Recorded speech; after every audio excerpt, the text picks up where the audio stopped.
नमस्कार। पुनरुत्थान विद्यापीठ में आप सबका स्वागत है। मैं इंदुमती काटदरे। भारतीय अर्थशास्त्र के मूल तत्व। आय और व्यय के संबंध में भारत का सिद्धांत है, आय से व्यय हमेशा कम होना चाहिए और इसलिए जिस प्रकार से दान की महिमा है, उसी प्रकार से बचत की भी महिमा है। चाहे कितना भी कम या अधिक अर्थार्जन करते हों, तो भी आय का 10% बचत करनी ही चाहिए, यह अनिवार्य है।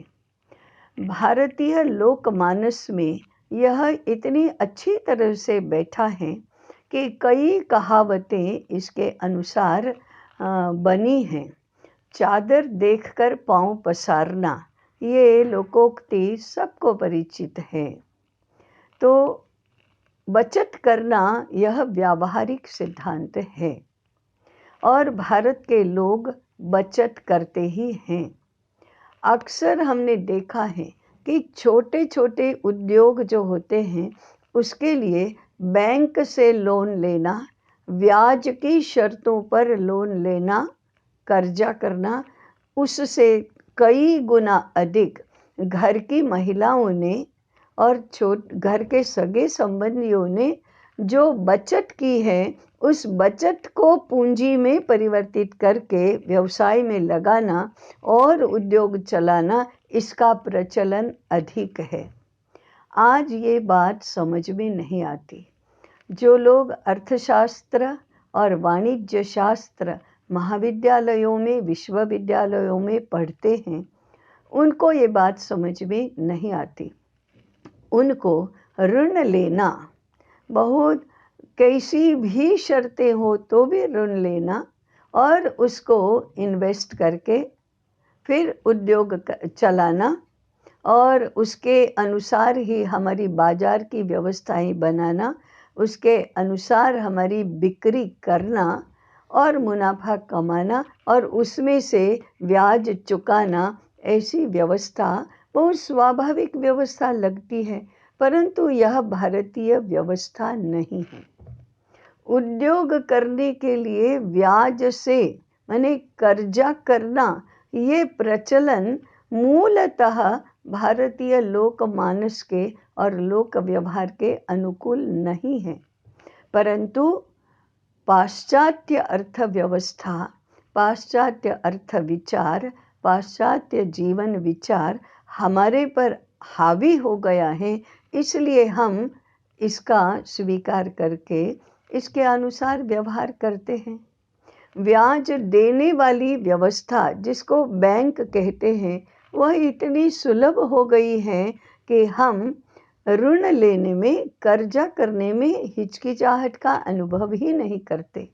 और फिर ये उद्योग करने के लिए लोन लेना, ये आगे बढ़ते बढ़ते दिवाली की मिठाई खाने के लिए भी लोन लेने में रूपांतरित होती है, वहाँ तक वह आगे बढ़ जाता है।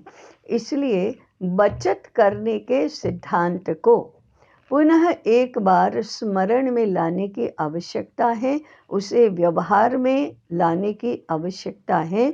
यह एक सिद्धांत यदि लोकमानस में पुनः प्रतिष्ठित हो गया तो बहुत जल्दी व्यक्तियों की, कुटुंबों की और समाज की आर्थिक स्थिति में बहुत बड़ा सुधार हो जाएगा।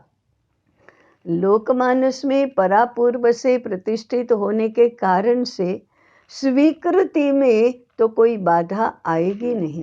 केवल हमारे आज के जो शिक्षित लोग हैं, शिक्षा की जो व्यवस्था है, बाजार की जो व्यवस्था है, लोन लेने के लिए भी ललचाने की जो व्यवस्था है, लालच देने की, आकर्षित करने की जो व्यवस्था है, इसका प्रतिरोध करना पड़ेगा। यह प्रतिरोध सरल नहीं है, परंतु यह सरल नहीं है इसलिए नहीं करना, ऐसा कभी नहीं होता है। ये जिसको हम कहते हैं कि आत्मनिर्भर और स्वमान पूर्ण पद्धति से जीवन जीना, ये तो आकांक्षा सबकी होती है। इसके लिए इस प्रकार से विचार करना चाहिए। ऐसा यदि किया तो हमारा जो खर्च की पद्धति है, हमारी जो जीवन शैली है, वह स्वाभाविक ही नियम और संयम में आ जाएगी। ये नियम और संयम हमारे बहुत बड़े हितकारक मित्र हैं। उनका स्वागत करने से हम अनेक प्रकार के आर्थिक संकटों से और उसके कारण उद्भूत होने वाले मानसिक संकटों से बच जाएंगे। हमारा निवेदन रहेगा कि आप इस मुद्दे पर अवश्य विचार करें। ये मुद्दा सर्वजन सुलभ और सर्वजन के व्यवहार में आने की आवश्यकता है। आज इतना ही, और आगे विचार करेंगे। नमस्कार।